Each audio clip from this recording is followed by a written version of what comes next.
Good morning students. सेटसेल India school के home learning program में आप सभी का स्वागत है। मैं वंजारा आशा। आज हम कक्षा 9th पाठ 7 मेरे बचपन के दिन माँ देवी वर्मा का पाठ पढ़ेंगे।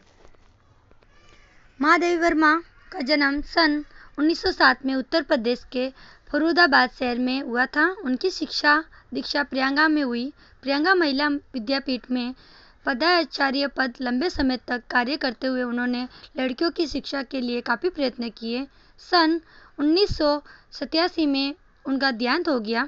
माँ देवी की छायावादी के प्रमुख कवियों में से एक थी। निरार, रश्मि, निजार, यमा, दीपशिखा उनके मुख्य काव्य संग्रह हैं। कविता के साथ साथ उन्होंने सखत गद्य रचनाएं भी लिखी हैं, जिनमें रेखा चित्र तथा समरण प्रमुख हैं।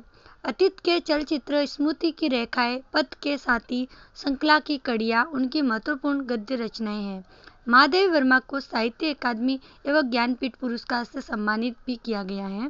भारत सरकार ने उन्हें पद्म भूषण से अलंकृत भी किया है। माँ देवी वर्मा की साहित्य साधना के पीछे एक और आज़ादी के आंदोलन की प्रेरणा है, तो दूसरी ओर भारतीय समाज में स्त्री जीवन की वास्तविकता स्थिति का बोध भी है। हिंदी गद्य साहित्य में समरण एवं रेखाचित्र को बुलंदियों तक पहुंचाने का श्रेय माँ देवी जी को है। उनके समरणों में रेखाचित्र में दोषित पीड़ित लोगों के प्रति ही नहीं बल्कि पशु पक्षियों के लिए भी आत्मीयता एवं अक्षय करुणा प्रकट होती है। उनकी भाषा शैली व सरल एवं स्पष्ट है तथा शब्द चयन प्रभावपूर्ण और चित्रात्मक है। मेरे बचपन के दिन में माँ देवी जी ने अपने बचपन के उन दिनों की स्मृति के सहारे लिखा है जब वे विद्यालय में पढ़ रही थी।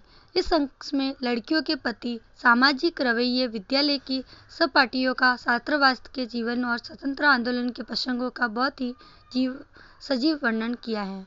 अब हम पाठ देखेंगे। मेरे बचपन के दिन। बचपन की स्मृतियों में एक विचित्र सा आकर्षण होता है।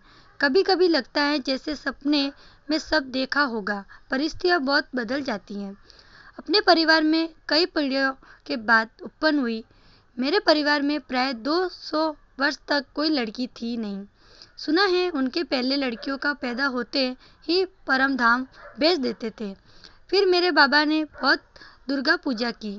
हमारी कुल देवी दुर्गा थी। मैं उत्पन्न हुई तो मेरी बड़ी खातिर हुई और मुझे वह सब नहीं सहना पड़ा जो अन्य लड़कियों को सहना पड़ता था। परिवार में बाबा फारसी और उर्दू जानते थे। पिता ने अंग्रेजी पढ़ी थी। हिंदी का कोई वातावरण नहीं था।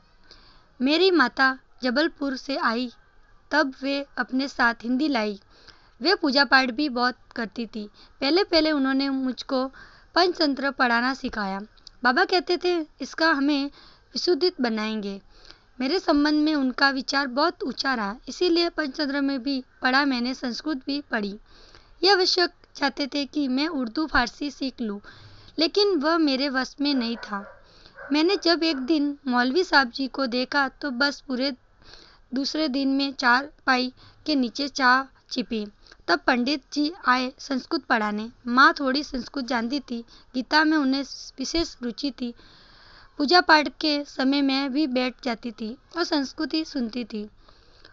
उसके उपरांत उन्होंने मिशन स्कूल में रख दिया मुझको। मिशन स्कूल में वातावरण दूसरा था, प्रार्थना दूसरी थी। मेरा मन न लगता था।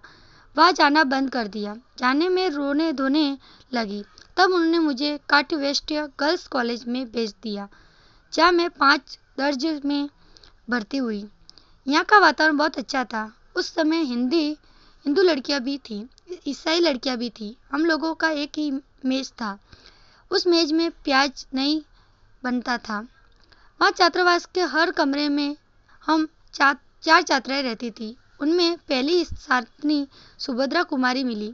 7वें दर्जे में वे मुझे 2 साल में सीनियर के साथ थी। वे कविता लिखती थी और मैं भी बचपन से तुर्की मिलाती आई थी। बचपन में माँ लिखती थी, पद की गाती थी। मीरा के पद विशेष रूप से गाती थी। सवेरे जागृत खुदा दिन पक्षी बन बोले, यही सुना जाता था। प्रभाती गाती थी। शाम को मीरा का कोई पद गाती थी। सुन सुनकर मैंने भी ब्रज भाषा का लिखना आरंभ किया। यहाँ आकर देखा कि सुभद्रा कुमारी जी खड़ी बोली में लिखती थी। मैं भी वैसे ही लिखने लगी, लेकिन सुभद्रा जी बड़ी थी, प्रतिष्ठित हो चुकी थी, उनसे छिपा छिपा कर लिखती थी। मैं एक दिन उन्हें कहा, माँ देवी, तुम कविता लिखती हो? तो मैंने डर के मारे कहा, नहीं। अंत में उनके मेरी टेक्स्ट की किताबों की तलाशी ली और बहुत सा निकला पड़ा। उसमें से तब जैसे कि अपराधी को पकड़ लिया हो ऐसे लोग।